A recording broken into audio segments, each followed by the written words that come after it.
Hi, it's Vex. And today we're going to do a deck tech on one of my commanders I've had for a while, Brea, Etherium Sculptor. And the reason I want to do this deck tech is, it's getting reprinted in Double Masters and they just had her on game nights. So it's a perfect time to talk about her. And what Breya does is she's one of those four color commanders on from Commanders 2016. And costs everything but green, so white, blue, black, red. So not unnatural because she's an Etherium sculptor, so she's made of a little bit of Etherium right there. So her text reads, when Breya Etherium sculptor enters the battlefield, create 2 1/1 blue Thopter artifact creature tokens with flying. And then she has pay 2 colorless, generic sacrifice 2 artifacts, choose 1. Breya deals 3 damage to target player. Target creature gets -4/-4 until end of turn, and you gain 5 life. Don't discount this last part. I've had an Aetherflux Reservoir pointing at my face for the longest time, and the gain 5 life part saved me. So Breya basically brings you to artifacts, as her text says. Sacrifice 2 artifacts is like a big time artifact theme. The way I've taken Breya is tokens. I like to make a lot of tokens. So here are the tokens. Again, I want to emphasize, don't forget your tokens. It's very important because you have a lot of different tokens: Servos, Thopters, blue Thopters, non-blue Thopters. These are Thopters that Breya creates. These are the regular non-blue Thopters, treasures, constructs, different kind of constructs, mirrors. So it's very important to have your tokens. See, I have a lot of tokens here. Don't leave the home without them. And along with the token theme, I've taken it into the alternate win condition theme. So as you can see here with Breya, let's put it right there. I'll talk about I have 3 alternate win conditions in the deck, centered around tokens. Revel in Riches. So the way you win here is at the beginning of your upkeep, if you control 10 or more treasures, you win the game. So this deck is all about making a bunch of treasures via Smothering Tithe and other cards. And this thing can also make treasures, so whenever a creature on opponent control dies, create a colorless treasure artifact token. So another alternate win condition is mechanized production.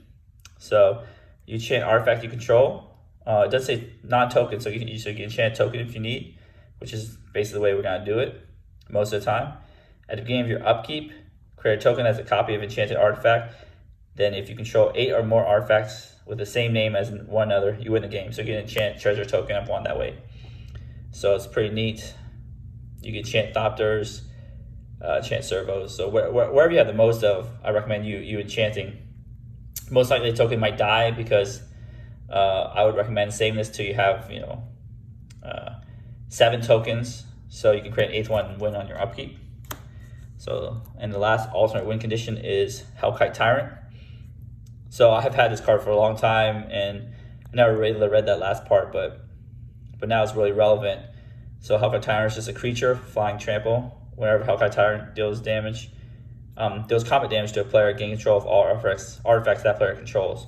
So it's a good way to steal soul rings and mana rocks. So beware of this guy. At the beginning of your upkeep, if you control 20 or more artifacts, you win the game. So it includes all your artifacts, all your tokens, anything. So these are the 3 alternate win conditions. I think it's pretty fun. I don't have any other decks that have like that many like alternate win conditions. Another win condition is going infinite. The classic combo in old, extended, modern, and legacy: Sword of the Meek, Thopter Foundry. So this doesn't really go infinite itself, but you can make a lot of tokens and gain life. This makes blue Thopters. So that's one way. The way to go infinite is to add Urza to the mix. So you would just have Urza in here. You could sacrifice Sword of the Meek to Thopter Foundry, make a Thopter, tap the Thopter you just made using Urza's ability, tap untap artifact you control, add blue. To sacrifice the Sword of Meek that came back, and then sacrifice again on and on to gain infinite life, infinite tokens. So it's the way to go infinite.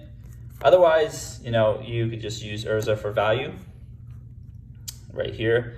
the main thing is tap and untap artifact you control, add blue. So you can just tap your treasures, add blue without sacrificing them, your servos, anything.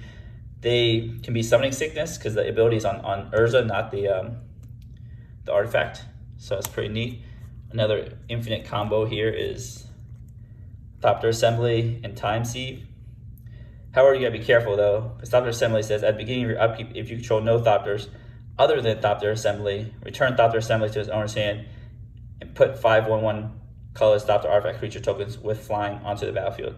So if you have other Thopters like tokens or Brea's Thopters, you can't return this to your hand. But essentially, let's assume you don't have any Thopters. You play this, then you return to your hand, you make 5 Thopters. You sacrifice 5 artifacts, take an extra turn after this one. You don't have to sacrifice Time Sieve. So essentially, you sacrifice those 5 Thopters, you play this again, and next turn, your extra turn, you get 5 Thopters because you returns to your hand, then you get infinite turns. So that's pretty neat there. Got some combos. And then the secondary commander, there are no other 4-color single commanders, but they during that year they made partners. So you get partner 2 commanders together to get your 4 colors. So my secondary commanders, partner commanders, is Akiri Lineslinger and Silas Wren. They both are artifact-based creatures. Akiri Lineslinger is more of an aggressive creature where it gets +1/+0 for each artifact you control. Flying Vigilance, and it's got partners. So it's got to partner with Silas Wren. So these 2 partners partner together to equal same casting costs, same color identity as Breya. And Silas Wren has Death Touch. Whenever Silas Wren Secret Depth deals combat damage to a player, choose target artifact card in your graveyard. You may cast that card this turn. So it doesn't exile, it just casts right into the battlefield. So you can either use Breya or the partners. So that's pretty neat to have these secondary commanders, which I really like having in my deck.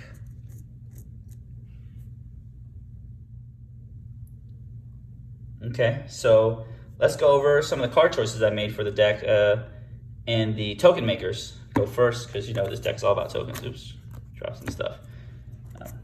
So token makers is really cool. This makes Thopters, Hangerback Walker, Dockside Extortionist. You can make a bunch of treasures. So that's cool. If you have our opponents playing a lot of artifacts and enchantments, you can make a bunch of treasures, and you might be able to go off of one of your alternate win conditions. Oops, dropping things. Ruthless Knave. You know, sack a creature, create 2 treasures. Sack 3 treasures, draw a card. So this is card advantage. Scythe Thopter, Master Thopterist. Make more. This makes Thopters, lets you draw cards. Pitiless Plunderer. It's pretty cool. Makes some treasures. Brutaclad. It's very interesting. Gives your tokens haste. Creatures, not like, you know. But at the beginning of your upkeep, you create a mirror artifact creature token. Then you choose a token control. If you do, each other token becomes a copy of that token. So it's a permanent copy. It's not like till end of turn. So you just got to remember that this copy is forever. Saheeli. So it makes when casting non-creature spells, make more tokens. Oh, there are 2 different Saheelis. Sublime Artificer from War of the Spark, and this is from Commander 2018. Saheeli the Gifted, make tokens. Make artifacts cost cheaper. Brass's Bounty is just kind of like if you have 7 lands, 7 mana, you make 7 treasures. So more tokens, more treasures. Prime Blade, make more treasures. Retrofitter Foundry is pretty cool. You can sack a Thopter, make a 4/4. So you can like kind of upgrade. Pay 2, make a Servo. Pay 1, sacrifice Servo, make a Thopter. Sacrifice a Thopter, make a 4/4. Treasure Map. Oh, I love this. This is one of my pet cards. If you flip it, you make some treasures. And of course, when you create tokens, you want to double it. So we're not in green, so we have to have Anointed Procession to actually double our tokens. Smothering Tide. It's a ramp and it makes treasures. Don't forget that. Thopter Spy Network. So it makes, if you control artifact, you can make Thopters. And then you draw cards when they deal damage. Storm the Vault. So this thing makes treasures, but it flips into like a Tolarian Academy. Tolarian Academy is essentially banned in a commander, so this is like close approximation to it. Mayhem Devil. So these are our payoff cards. And essentially, paying off for sacrificing treasures or having a bunch of artifacts. So when you sacrifice permanent, deals 1 damage to any target. So this is really good when you stack a bunch of treasures. This is when an artifact goes on the battlefield, deals 1 damage to each opponent. Marionette Master. This one deals a lot of damage. What I usually do is I just put 3+1/+1 counters on Marionette Master, and then when an artifact you control is put in the graveyard from the battlefield, it deals doesn't deal damage. You lose life equal to its power. So it's got 4 power if you fabricate all 3 counters on it. And then the cool part is you just you play her and sack like 4 treasures. Then each opponent will just lose 16 life. That's crazy damage. Tezzeret Master Bridge makes your creatures and planeswalkers have affinity for artifacts, but again deals damage and gets your artifacts back. Gear Period, like Aether Grid, it's cool to deal damage by tapping some artifacts. Again, you can attack summoning 6 creatures and stuff because the ability is on the card. All right, so here's some of the utility cards here. Baleful Strix, just a good artifact. It's an artifact. It's a creature, draws a card. Padim gives your artifacts hexproof. Draws a card sometimes. Shimmer Dragon, again, it gets hexproof, but this is really cool. And I've gained a lot of cards this way. Is just tap two untap artifacts, draw a card. So you can tap a bunch of artifacts. Like again, you can tap Skull Clamp, even though it doesn't have a tap ability. You tap it in like a treasure, draw a card. This is very, very good. The utility artifacts, Skull Clamp, since you're making 1/1s, you want to clamp them, draw 2 cards. Graveyard Hate, I always like to have Graveyard Hate because people always use their graveyard for some shenanigans. There's always one person at the table, probably 2 or 3, that use their graveyard, so always want some Graveyard Hate. Mirror Maid, this is wonderful, so you can copy enchantment or artifact. You can copy a Smothering Tithe or Blightsteel. Dispatch. So this is great when you have artifacts. It's essentially exile target creature if you have Metalcraft. I wouldn't play without Metalcraft unless I'm really desperate. Since I have tons of artifacts, usually I have like Metalcraft, Swords, Plowshares, Staple White, Cyclonic Rift, Staple Blue. These are like the removal spells here. I forgot to mention Dispatch, Swords, Plowshares, Cyclonic Rift, Anguish on Making, Staple Black one. It's instant speed, so it costs you 3 life, but the instant speed's better than Vindicate. Supreme Verdict, you don't want to get countered. So because we're also playing Mardu colors, we get Ruinous Ultimatum. I have lost playing this card, so you should still save it, wait for the opportune time. You also have Cyclonic Rift, but it's really cool to play this card. Your opponents grumble a little bit when they lose all their permanents. Here's some of the counterspells. We have some of the usual counterspells. Counterspell, Dovin's Veto.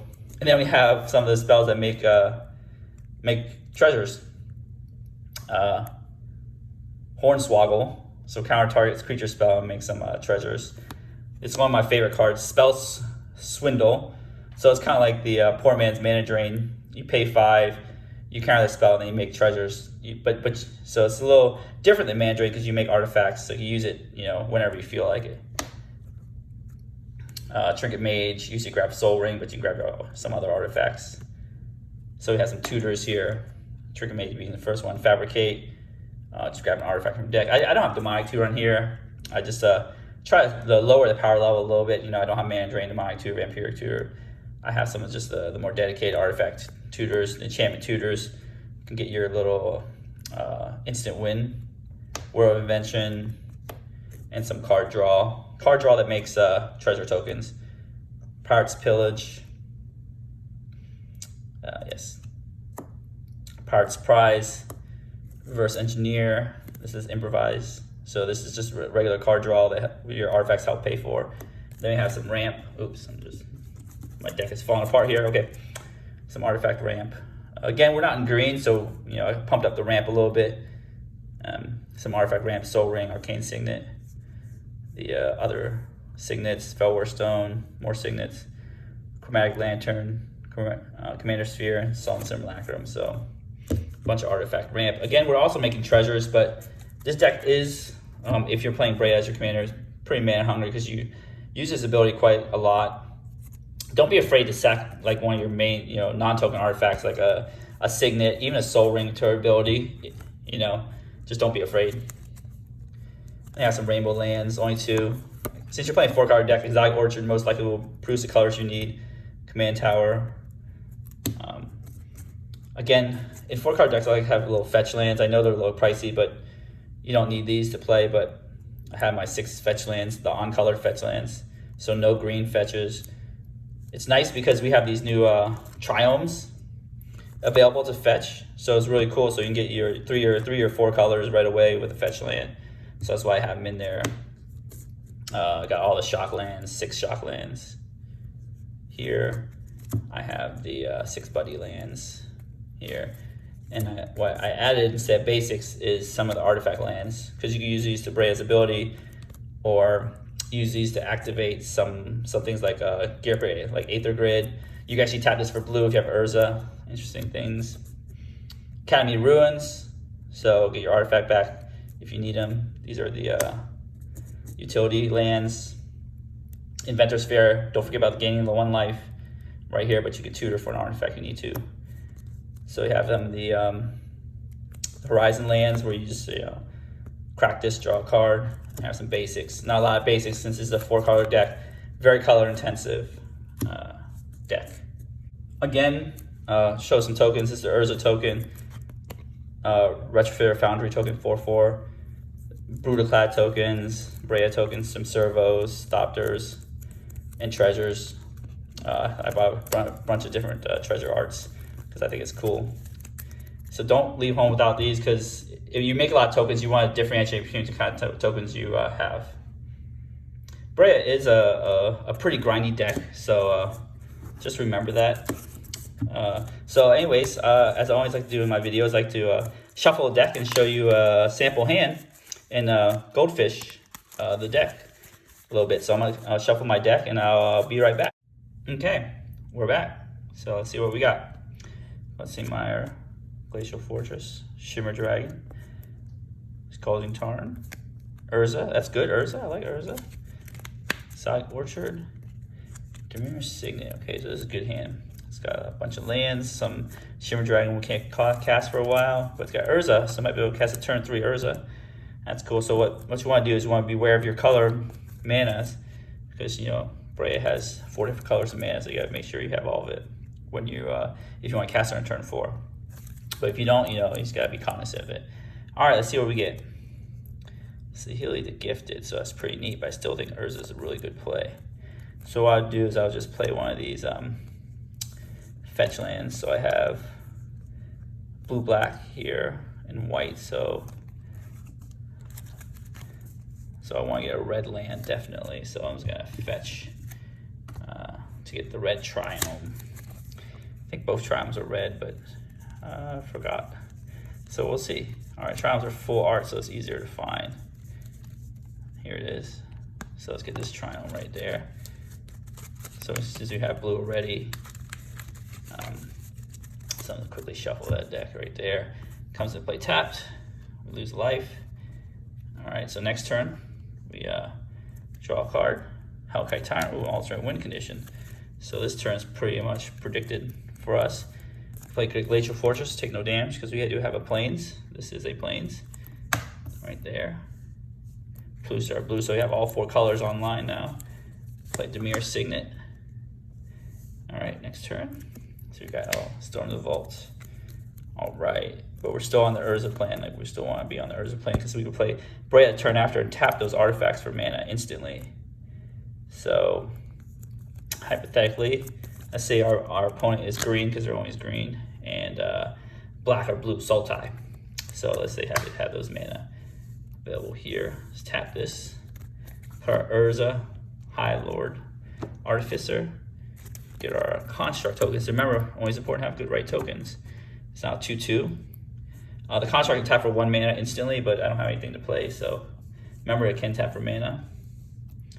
So turn 4, I believe. Soul Ring, oh, that's a very good card.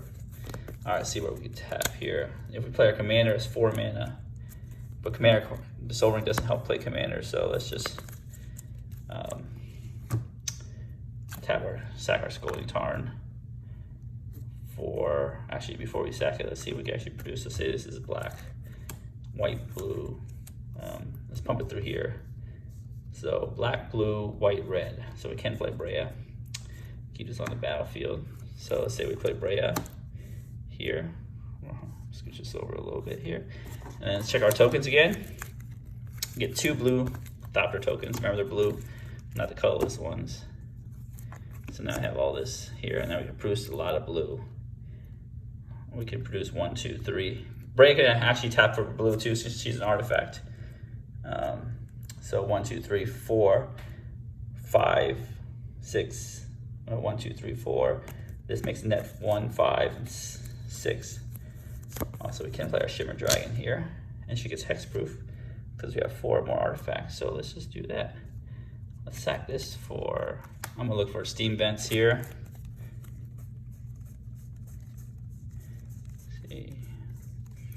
I guess playing digitally lets you skip this monotony of trying to find your cards. Here, oh, can't find the steam vents. Here, maybe it's in the last half of the deck. Oh, it was the very end of the deck. Wow. Okay, it's like it found it for me. So I play untapped.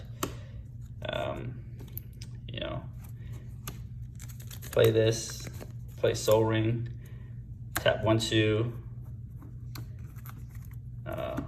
then 4 blue, tap Breya, that counts 2, and we'll just cast Shimmer Dragon right there. So now we have 1, 2, 3, 4, 5, 6 artifacts. So against hexproof, remember we can tap 2 of these 6 to draw a card when they untap next turn. So this is, then we're gonna untap.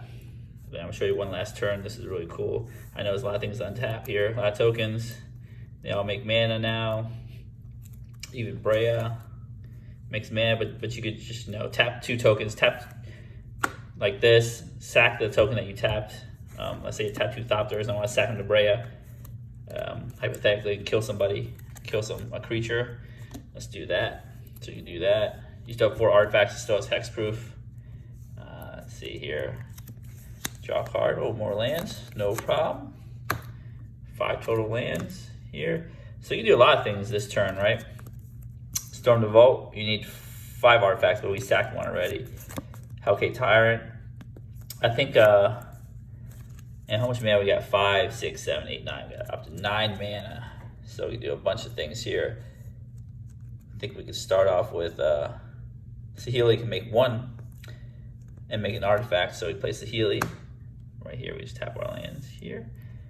I got the correct color mana.